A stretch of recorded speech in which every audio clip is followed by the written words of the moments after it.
உடைய காணொளி மிகவும் பரவலாக ஓடிக்கொண்டிருக்கிறது. அதாவது அதை எது பற்றி என்றால், அதான் இன்றைக்கு எடுத்த தலைப்பு, யாழ் மாவட்ட ஒருங்கிணைப்பு குழு கூட்டத்தில் நடந்த விடயங்கள்.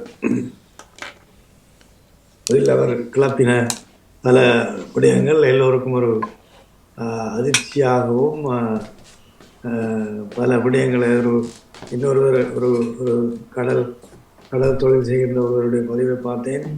அவர் கூட அதை பற்றி கதைக்கிறார்.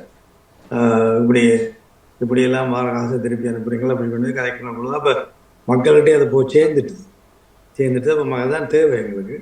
இப்போ நாங்களும் எல்லோரும் அந்த சில காலகட்டங்களில் அர்ஜுனா ஆரம்பத்தில் சாவச்சேரியில் ஆரம்பித்ததும் பின்பு அவருடைய நடவடிக்கைகளை பார்த்து சில பேர் அவருக்கு ஏதோ மூலப்படுது அப்படியெல்லாம் கலைத்திருக்கிறார்கள்.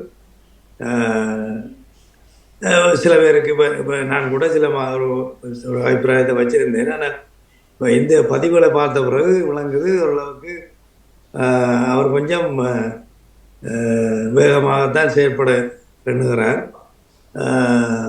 மிகவும் வெளிப்படைத்தன்மையை வெளியில் கொண்டு வரணும் என்று ஒரு ஆக்ரோஷமாக நிற்கிற ஒரு தன்மையை பார்க்கக்கூடிய இருக்குது. அது இந்த கூட்டத்தில் மிக தெளிவாக வருது. அப்படி என்று சொன்னால், அந்த மாவட்டத்துக்கு ஒதுக்கப்பட்ட நிதி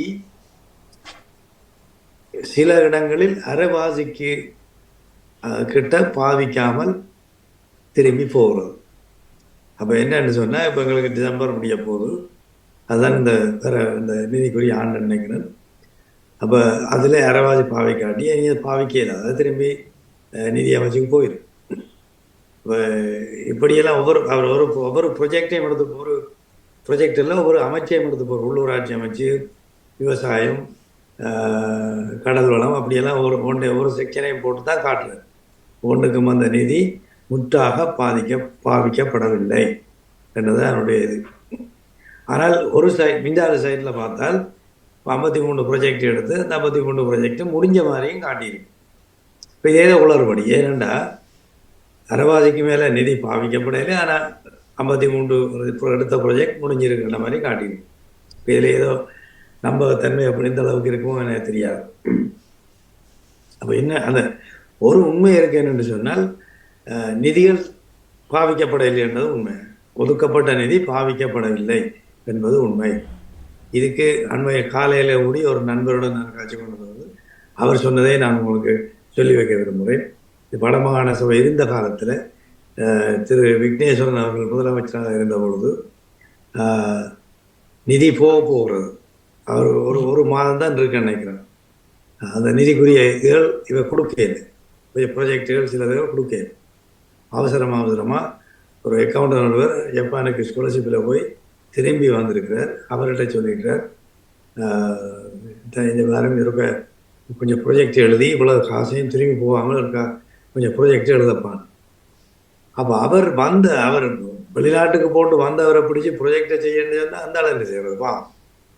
அப்போ அவருடைய மனைவியாருக்கு அடிச்சு சொல்லியிருக்கிறார். ஏன்னா அந்த அக்கௌண்டனுக்கு தெரிஞ்சவர் தான் என்னோட காய்ச்சல். மனைவியாருக்கு விக்னேஸ்வரன் அடித்து சொல்லியிருக்கார். அப்படி இருந்ததுனால் தங்கச்சி அவர் 2 கிழமைக்கு வேற கொஞ்சம் எங்களோட விடணும், வீட்டை வாரதுக்கு சில குறைவாக இருக்கும், அவர் இங்கே தான் கூட நிற்க போகிறார், எங்களுக்கு கொஞ்சம் வேலைகள் செய்யக்கூடாதுன்னு சொல்லியிருக்கார். அப்படி அவர் ப்ரொஜெக்ட் எழுதலாம். அவர் யாரை கேட்கணும், ஃபீல்டில் உள்ள இன்ஜினியர்ஸை பிடிச்சி இந்த ரோட்டு போடணும், அதை போடணும்னு கேட்டு தான் அவர் செய்யலாம். அங்கே அடித்தா அவையே பிடிக்கலாம், அவை ஃபீல்டில் இல்லை. அப்போ அவர் இயலக்கூடிய அளவுக்கு செய்து இருந்தும் ஒரு முக்காவாசிக்கு மேலே தான் அவரால் செய்யக்கூடிய இருந்தது, மிச்சம் திரும்பி போனது தான். அப்போ இது அங்கே உள்ள ஒரு கள நிலைமை. அப்போ நாங்கள் கடந்த தேர்தல்களில் வந்த பொழுது தமிழ் தேசியம் உடக்க கத்துனாங்க. தமிழ் தேசியம்னா என்ன? முதல்ல உங்களோட நாட்டை பாதுகாத்து பராமரிக்க அபிவிருத்தி செய்ய அக்கறை இல்லாதவர்களுக்கு என்னதுக்கு தமிழ் தேசியம் தான் என்னுடைய பேர். அதை பற்றி கதைக்காதீங்க, உதவி செய்து வெக்கம். எங்களுக்கு இவ்வளோ காசு ஒதுக்கி இருக்குது, எத்தனையோ திட்டங்களை செய்யலாம். அங்கே மற்ற இடங்களில் யூடியூப்புகளில் பார்த்தால் அதுக்கு அந்த பாதை அதுகள் எத்தனையோ வருஷமாக கேட்டுருக்கிறோம், ஒன்று நடக்குதில்லை. அப்படியான குறைகளை எல்லாம் பார்க்கணும். பாதை பாராளுமன்ற உறுப்பினரோ அரசாங்க அதிகாரிகளோ அந்த இடத்துக்கு போய் பார்த்து, ஓகே இது தேவையானது, இதுக்கு நிதி ஒதுக்குவோம், இதுக்கு ஒரு ப்ரொஜெக்டை போடுவோம் ரெண்டு செய்யறதுக்கு இல்லாத உங்களுக்கு தமிழ் தேசியம் தேவையற்றது. அதை பற்றி கதைக்கவே லாயக்கில்லை உண்மையில். அப்போ இந்த இந்த சீர்கட்ட இடத்துல தான் இருந்து நாங்கள் ஏதாவது இந்த மக்களுக்கு செய்யணும் மட்டும் துடிச்சு கொண்டிருக்கிற புலம்பெயர் மக்களும் அங்கே உள்ள ஒரு சிலரும் பாடுபடுறதை நாங்கள் பார்க்குறோம். இருந்தாலும் கவலைக்குரிய விஷயம், மக்கள் இந்த தேசிய பற்றோடு இல்லை என்பதை தான் பார்க்கக்கூடியதாக எங்களுக்கு இருக்குது. இனி இதில் இணைந்து கொள்வதற்கு முக்கியமாக அவரை நித்திரையிலிருந்து எழுப்பி இருக்கிறோம் திரு செல்வின் அவர்கள். அவர்கள் கடந்த முறையும் அப்படித்தான் எழுப்பி வந்தவர், இந்த முறை அவரை எழுப்பியிருக்கிறோம்.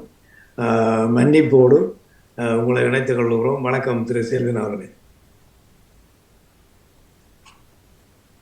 இணைந்திருக்கிறார்.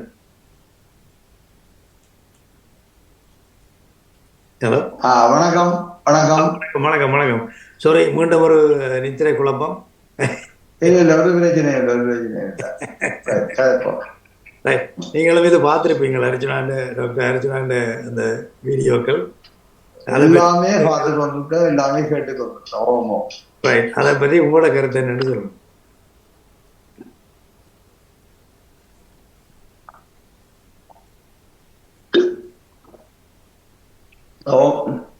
நல்லது. எல்லோருடைய ஆதங்கம், அர்ஜுனாவுடைய ஆதங்கம் எல்லாமே பார்க்கும்போது நிரம்ப எல்லாரும் ஆதங்கப்பட்டு கொண்டிருக்கிறோம். உண்மை.